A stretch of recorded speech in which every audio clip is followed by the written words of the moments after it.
कि जो एनडीए कुनबा है वो दो धड़ों में बटा हुआ दिखाई पड़ता है। एक धड़ा तो वो जो लगातार इस एनकाउंटर के समर्थन में खड़ा हुआ था जी। कि पुलिस ने सही किया, हुँ। दूसरा धड़ा वो जो लगातार सम्राट हुँ। चौधरी सरकार के ऊपर यानी अपनी ही सरकार जीपी की कोई सोच बहुत गंभीर हुँ। नहीं है और हो सकता है कि यहाँ पर दीपक प्रकाश को अपने पद से इस्तीफा। आखिरकार बिहार में अब क्या होने वाला है? एनडीए गठबंधन में क्या होने वाला है? क्या कोई फेरबदल होगा?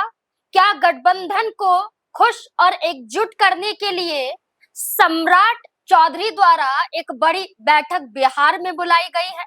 दरअसल आज एनडीए की एक बड़ी बैठक है जिसका नेतृत्व बिहार के मुख्यमंत्री सम्राट चौधरी और नीतीश कुमार करेंगे। अब ऐसे में यही सवाल उठ रहे हैं, जैसा कि पहले कहा गया, कि आखिरकार इस बैठक के मायने क्या है? क्योंकि ये बैठक तो होगी, लेकिन इस बैठक में तमाम जो दल हैं उनके बड़े चेहरे और तमाम दलों के जिला अध्यक्ष भी शामिल होंगे, विधायक भी शामिल होंगे।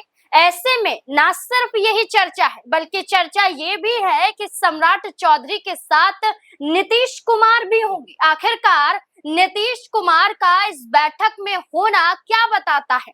इस बीच में बांकीपुर विधानसभा सीट पर उपचुनाव भी है। प्रशांत किशोर के मुकाबले भारतीय जनता पार्टी ने अभिषेक कुमार को आगे किया है। क्या इस पर एक रणनीति बनाई जा रही है? क्या इसी को लेकर चर्चा होगी? आखिरकार क्या मायने हैं इस बैठक के जो होने वाले हैं लोक सेवा आवास पर? अब इसी को लेकर चर्चा है, सवाल भी हैं और जवाब खंगालने की तमाम कोशिशें करेंगे। हमारे साथ हमारे वरिष्ठ सहयोगी अमन जी मौजूद हैं। सर, क्या लगता है आपको, एक तरफ मुख्यमंत्री सम्राट चौधरी जो मुख्यमंत्री बनने के बाद पहली बार एनडीए की बैठक ले रहे हैं और इस बैठक में उनके साथ साथ नीतीश कुमार भी हैं, क्या लगता है कि इस बैठक में क्या कुछ होने वाला है? देखिए नाज़मीन, पहली बात तो ये है कि सम्राट चौधरी जब से मुख्यमंत्री बने उसके बाद ये पहली ऐसी बैठक है जिसमें तमाम जो उनके सहयोगी दल हैं वो शामिल होंगे, तमाम मंत्री शामिल होंगे, विधायक शामिल होंगे और यहाँ तक कि सभी दलों के जो जिला अध्यक्ष हैं वो भी इस मीटिंग में बुलाए गए हैं। तो मीटिंग कोई सामान्य मीटिंग नहीं कही जा सकती। क्या कुछ ऐसा है जो सम्राट चौधरी बताना चाहते हैं, क्योंकि ये भी देखा जा रहा है कि चलिए बांकीपुर में उपचुनाव भी है तो उसके लिए सभी दलों की बैठक हो सकती थी, लेकिन यहाँ पर सभी विधायक, मंत्री और यहाँ तक कि सभी जिला अध्यक्षों को बुलाए जाने का आखिर मकसद क्या है? क्योंकि अगर आप देखेंगे तो जिस तरीके से भोजपुर का मामला हुआ, वहां पर जिस तरह भरत तिवारी एनकाउंटर हुआ, उसके बाद में ऐसा लगा कि जो एनडीए कुनबा है वो दो धड़ों में बटा हुआ दिखाई पड़ता है। एक धड़ा तो वो जो लगातार इस एनकाउंटर के समर्थन में खड़ा हुआ था कि पुलिस ने सही किया, दूसरा धड़ा वो जो लगातार सम्राट चौधरी सरकार के ऊपर यानी अपनी ही सरकार के ऊपर सवाल खड़े कर रहे थे कि आखिर ये एनकाउंटर हो कैसे गया।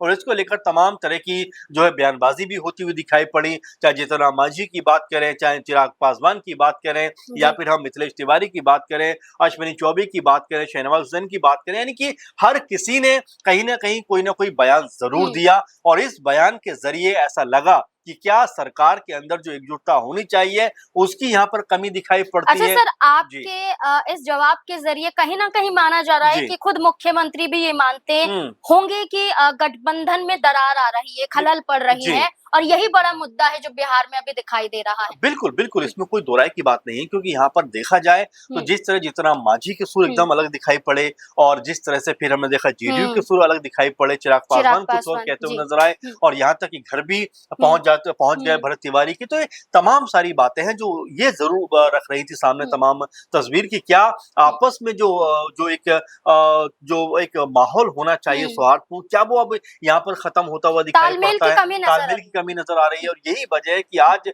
एक बड़ी बैठक होने वाली है जिसमें हम देख रहे हैं कि जेडीयू शामिल होगी, एलजेपीआर शामिल होंगे, हम पार्टी शामिल होंगी, आरएलएम भी शामिल होंगे। यानी आरएलएम को देख रहे हैं तो वो भी लगातार इस बात को लेकर कह रहे थे कि भाई जो उपेंद्र कुशवाहा के बेटे हैं, मंत्री भी हैं सम्राट चौधरी सरकार में, कि आखिर उनको किसी भी सदन का सदस्य क्यों नहीं बनाया गया, तो क्या उस बात को लेकर भी कोई चर्चा होगी। तो ये तमाम ऐसे बिंदु हैं जहां पर इस बैठक को लेकर बहुत ज्यादा अहमियत के तौर पर देखा जा रहा है, क्योंकि इस बैठक में सम्राट चौधरी जो मुख्यमंत्री हैं अभी बिहार के वो तो शामिल होंगे, लेकिन इस बैठक में लगातार 20 साल तक मुख्यमंत्री रहने वाले नीतीश कुमार भी शामिल होंगे। तो इसका मतलब ये बन जाता है कि शायद जो तालमेल का अभाव दिखाई पड़ता है, उस गैप को कम करने का प्रयास किया जाएगा, क्योंकि 20 सालों का अनुभव ये ज़रूर कहीं न कहीं बताता है, दर्शाता है कि उनका आने का मतलब है कि आपस का तालमेल जो है, उसको और ज़्यादा मजबूत करना है, क्योंकि सम्राट चौधरी तो अभी मुख्यमंत्री बने हैं, कोई जी। बहुत ज़्यादा उनके पास अनुभव तो है नहीं,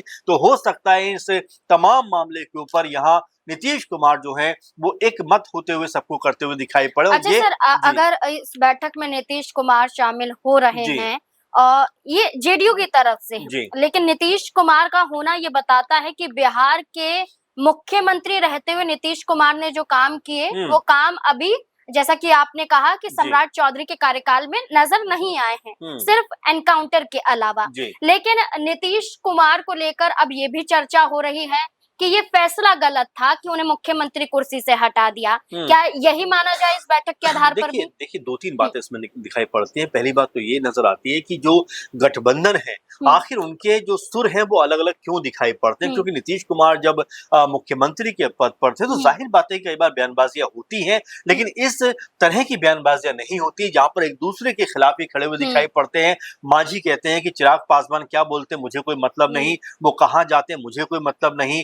फिर वो कहते हैं कि पुलिस ने जो एनकाउंटर किया वो एकदम ठीक किया, हुँ, और उसी प कह सकते हैं कि जो बीजेपी की तरफ से तमाम जो नेता हैं वो ये कहते हुए नजर आते हैं कि जो ये एनकाउंटर हुआ है ये सरासर हत्या है, और इसका दोष जो है वो सरकार के ऊपर जाएगा। तो 2-3 खेमों में यहाँ पर बटे हुए दिखाई पड़े, और यही वजह है कि नीतीश कुमार को सामने आना पड़ा है कि भाई साथ बैठा जाए, और साथ में हो सकता है कि बांकीपुर उपचुनाव को लेकर भी चर्चा हो, जहाँ हुँ, पर कि अब बीजेपी की तरफ से अभिषेक जो सिन्हा हैं, जिनको हुँ, अभिषेक बंटी भी कहा जाता है, जी, उनको उतारा जा चुका है। तो ऐसे में हो सकता है आपस में तालमेल बनाएं, क्योंकि अगर तालमेल का अभाव रहेगा तो यहाँ हुँ, पर कहानी जो है वो खराब होती हुई दिखाई पड़े, क्योंकि बीजेपी जेडीयू और जो एलजेपीआर है, हुँ। आरएलएम है, इनका गठबंधन है, इसलिए यहाँ पर जो स्थिति है उनकी मजबूत दिखाई पड़ती है। अच्छा अगर सर, एक और जी, सवाल, जैसा कि आपने कहा कि उपेंद्र कुशवाहा के बेटे जी, दीपक प्रकाश को लेकर कि पंचायती राज हम्म, विभाग को संभालते हैं, बिल्कुल, मंत्रालय को संभालते हैं, और ये कहा जा रहा था कि उन्हें एमएनसी बनाया जाएगा, लेकिन नहीं मौका हम्म, मिलता है।